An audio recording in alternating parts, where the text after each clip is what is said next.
प्रिय छात्र छात्री माने आज श्रेणी को आपण मानंकु स्वागत।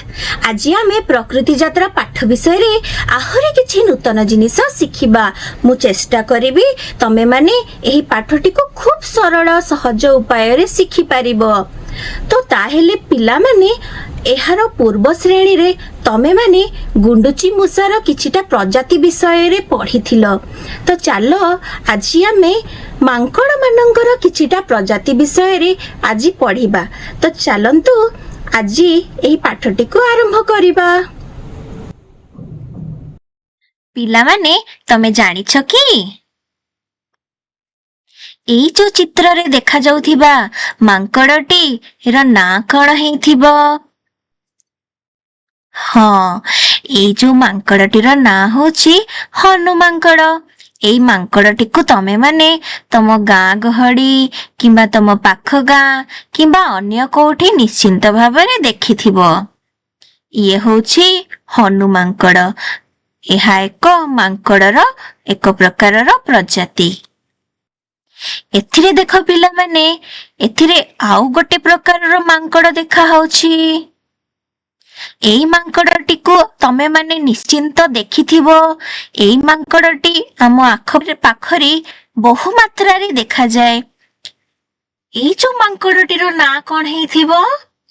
हाँ, ए माने होछंती पाती मांकड़। एई चित्रटी को लक्ष्य कर पिला माने एई मांकड़टी किछि नुआ प्रकारर देखा जाउछि। एहार आखिटी को लक्ष्य कर। एहार आखि चारि पाखरे धड़ा दाग हेथिबारु चश्मा पिंधिला भड़िया मुहटी देखा जाउछि। ए जो चश्मा पिंधिला भड़िया मुहटी हेथिबारु से अन्य मांकड़ मानंकठु भिन्न देखा जाउछि।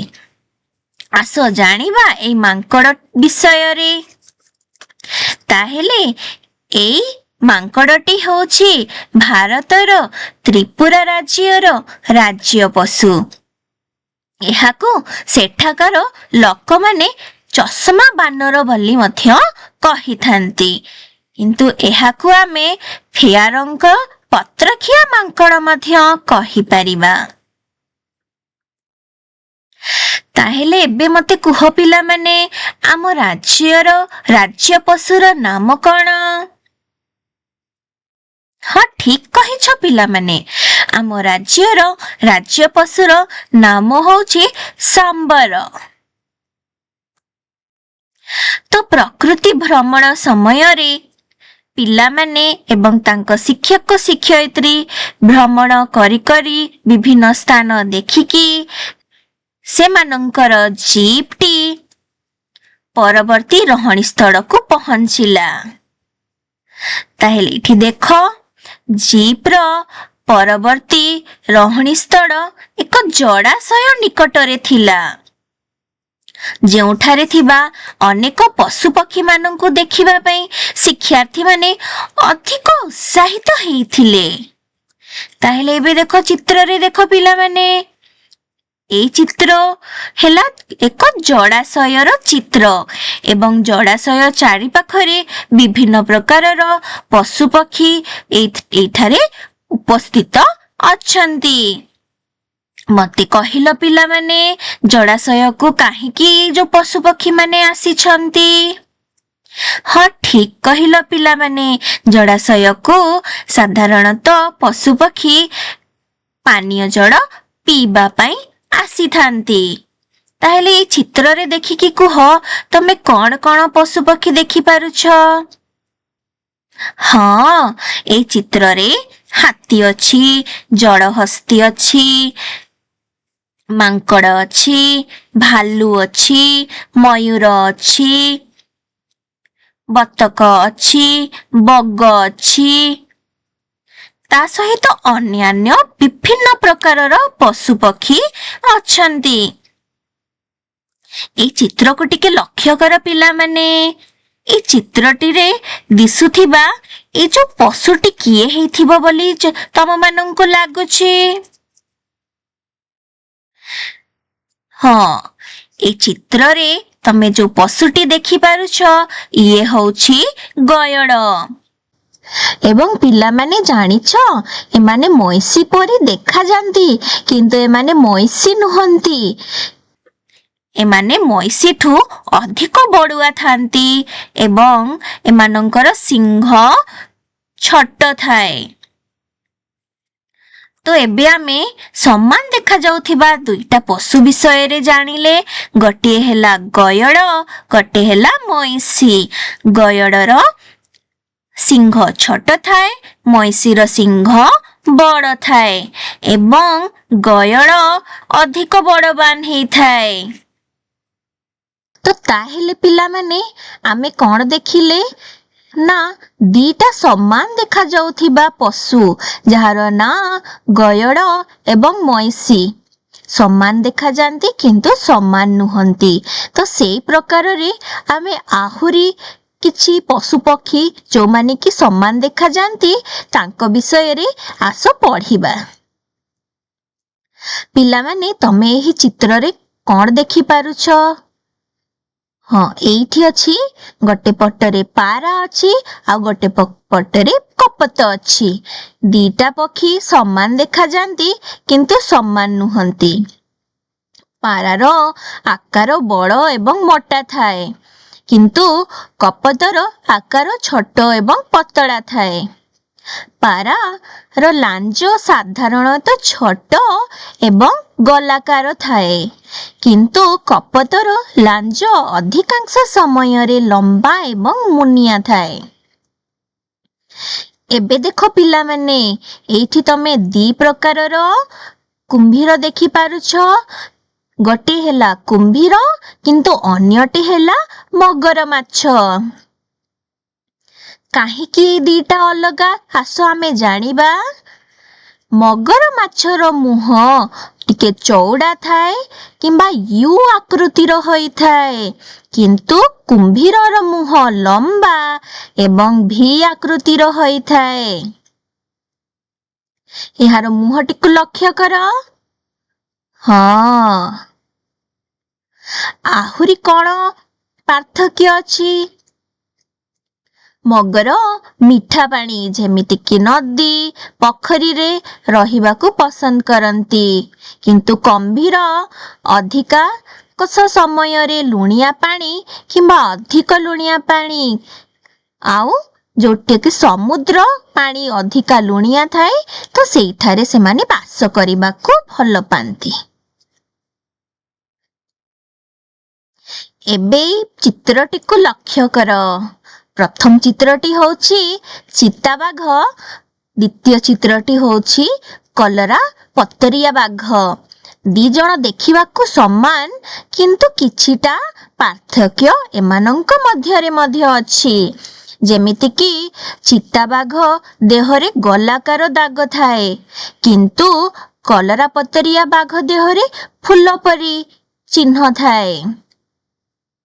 ଚିତାବାଘ ଆଖି ପାଖରୁ ପାଟି ପର୍ଯ୍ୟନ୍ତ କଳା ରଙ୍ଗର ଏକ ଲୁହ ଧାର ପରି ଗାର ଚିହ୍ନ ହେଇଥାଏ, ଯାହାକି କଲରା ପତରିଆ ବାଘ ମଧ୍ୟରେ ନଥାଏ।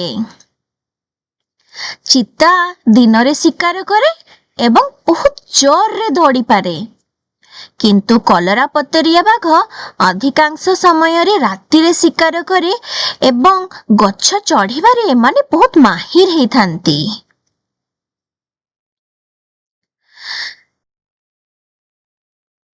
ପ୍ରକୃତି ଭ୍ରମଣ ସମୟରେ ସେହି ଯୋଉ ଜଳାଶୟ ନିକଟରେ ଆର୍ଯ୍ୟ ଏଗୁଡ଼ାକୁ ଦେଖିକି କହିଲା, ମୁଁ ଆଶ୍ଚର୍ଯ୍ୟ ହେଉଛି ଯେ ଅନ୍ୟ କେଉଁ ପ୍ରାଣୀମାନେ ଏଠାକୁ ପାଣି ପିଇବା ପାଇଁ ଆସନ୍ତି। କାଦୁଅରେ ଥିବା ପାଦଚିହ୍ନକୁ ଦେଖ, ଏହି ପାଦଚିହ୍ନ ଗୁଡ଼ିକ ଅନ୍ୟ କୋଉ ପ୍ରାଣୀର ହୋଇଥାଇପାରେ? ଏହା ଶୁଣିକି ସାର୍ଥକ କହିଲା, ହଁ, ଏହା ଗୋଟେ ହରିଣ କିମ୍ବା ବାଘ କିମ୍ବା ଏକ ଠେକୁଆ ହୋଇଥାଇପାରେ। ମୁଁ ସେଠାରେ ଗୋଟେ ଠେକୁଆ ଘାସ ଖାଉଥିବାର ଦେଖିଛି। ତାହେଲେ ପିଲାମାନେ ଚାଲ ଆଜି ଆମେ କିଛି ପାଦ ଚିହ୍ନ ଗୁଡ଼ିକୁ ଚିହ୍ନଟ କରିବା ପାଇଁ ଶିଖିବା।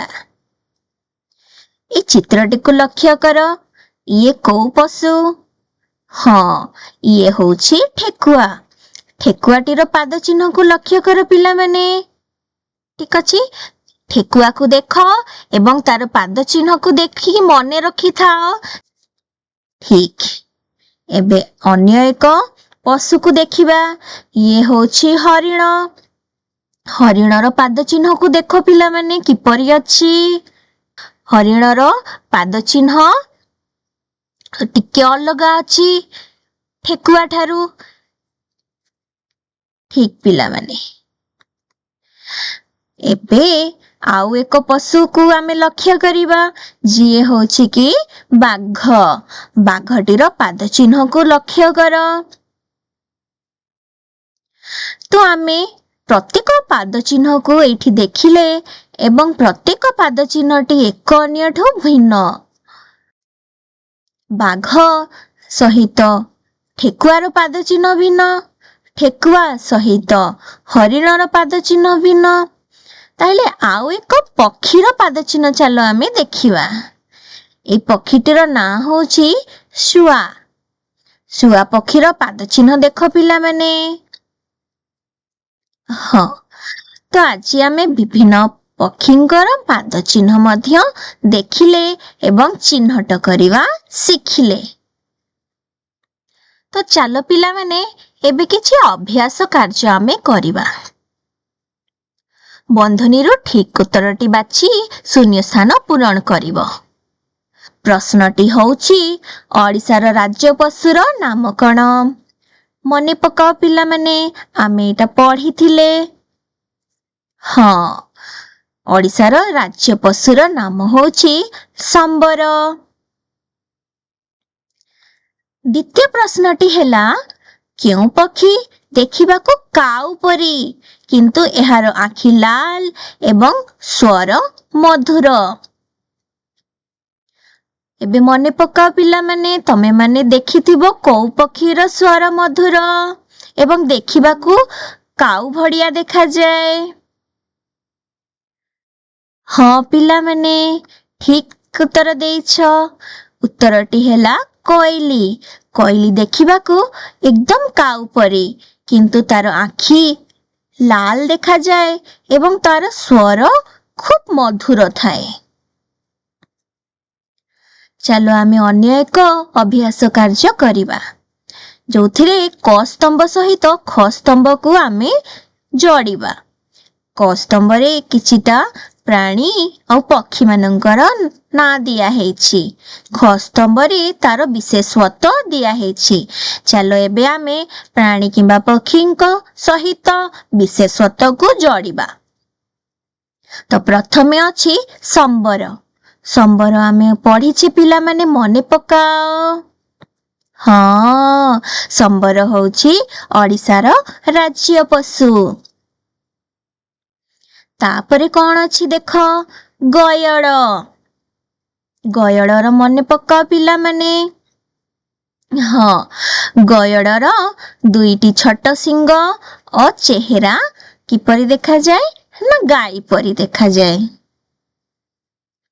ତାପରେ କଣ ଅଛି ଦେଖ, କଲରା ପତରିଆ ବାଘ। କଲରା ପତରିଆ ବାଘ ଆମେ ପଢିଥିଲେ, ମନେ ପକାଅ। ହଁ, କଲରା ପତରିଆ ବାଘର ଶରୀରରେ ଫୁଲ ପରି ଚିହ୍ନ ଥାଏ। ତାପରେ କଣ ଅଛି ଦେଖ ପିଲାମାନେ, ତାପରେ ଅଛି କୋଇଲି। ଏବେ ମୁଁ ତମକୁ କହିଥିଲି, ମନେ ପକାଅ। ହଁ, କୋଇଲି କାଉ ପରି ଦେଖାଯାଏ। ପିଲାମାନେ, ତମମାନଙ୍କୁ ଗୋଟେ ଗୃହ କାର୍ଯ୍ୟ ଦିଆଗଲା। ଏହି ଗୃହ କାର୍ଯ୍ୟଟି ତମେ ଘରେ କରିକି ଆଣିବ। ଏହା ପୂର୍ବ ପାଠରୁ ଆମେ ସମ୍ବର ବିଷୟରେ ପଢିଥିଲେ। ସମ୍ବର ହେଉଛି ଆମ ରାଜ୍ୟର ରାଜ୍ୟ ପଶୁ। ତ ସେହିପରି ଆମେ ଆଉ କଣ ପଢିଥିଲେ? ପାରାକପତ ଏବଂ କୁମ୍ଭୀର ମଗର ପରି ସମାନ ଦେଖାଯାଉଥିବା ପ୍ରାଣୀ ମଧ୍ୟରେ ପାର୍ଥକ୍ୟ କରିବା ଶିଖିଥିଲେ। ତ ସେହିପରି ସମ୍ବର ଏବଂ ହରିଣ ମଧ୍ୟରେ ତମେମାନେ ପାର୍ଥକ୍ୟ ଲେଖିକି ଆଣିବ। ତାହେଲେ ପିଲାମାନେ, ଆଜି ଆମେ ଜାଣିଲେ ବିଭିନ୍ନ ମାଙ୍କଡର ପ୍ରଜାତି, ତା ସହିତ ଆମ ରାଜ୍ୟର ରାଜ୍ୟ ପଶୁ ବିଷୟରେ ଶିଖିଲେ। ତା ସହିତ ସମାନ ପ୍ରକାରର ଦେଖାଯାଉଥିବା ବିଭିନ୍ନ ପଶୁପକ୍ଷୀମାନଙ୍କର ପାର୍ଥକ୍ୟ ବିଷୟରେ ଜାଣିଲେ। ତା ସହିତ ଆଜି ଆମେ ଶିଖିଲେ ବିଭିନ୍ନ ପଶୁପକ୍ଷୀଙ୍କର ପାଦ ଚିହ୍ନ। ମୁଁ ଆଶା କରୁଛି ତମେମାନେ ଏହି ପାଠଟିକୁ ଖୁବ୍ ସହଜ ସରଳରେ ଶିଖିଥିବ। ଧନ୍ୟବାଦ।